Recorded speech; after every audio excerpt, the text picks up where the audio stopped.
myself, it's like the moon. Yeah. If they took just these dried up trees that are not dead, but if they took them away, I think it would look like the moon.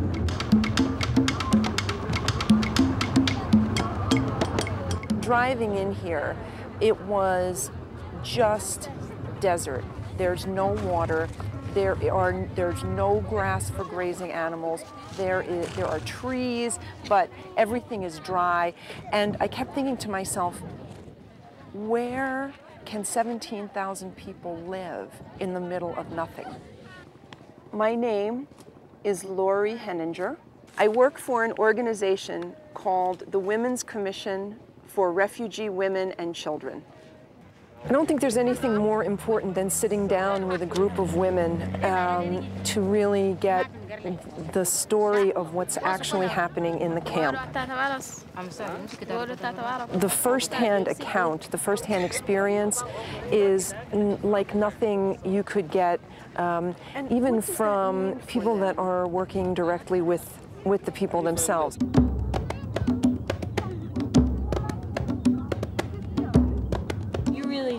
Doing all the education yourself. Yes. Yes. We, from the Sudan, we are teacher, and we want to teach our children because they are very poor and need education. You can see in the background there are actually some women who are physically pushing and shoving each other, and they're doing that because they're jockeying over resources. And they just don't have enough, and they're desperate to be able to feed their families. So this is what it comes down to. This is a transit camp. Some of the people have been here for 13 months, some have been here for 9 months. The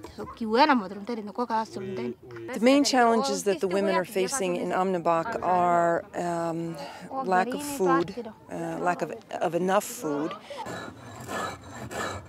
Some of them are taking their 1 glass of sugar that they get a month and taking it to the market along with some of the millet that they get to sell for salt and onions, the things that would normalize their diets. For the Women Commission to come and visit us and see the activities and see how people live in a camp, it's very important. They are the ones to go and say, hey guys, we've been there, we've seen how they live, we've seen their schools, we've seen how they are suffering, and these are the ones to go and help us to mobilize everyone for the assistance of these people. When we're going to the classes and talking to the teachers, what we're looking for are the ratios of numbers of teachers to students. We're looking at the types of classrooms that are set up. Are they semi-permanent structures? Are they tents? Are they under trees? We're looking at whether there are supplies, composition books, textbooks, blackboards. What are the kids learning? We're also really looking at, we're doing all of this, but we're really trying to focus on our girls getting educated here.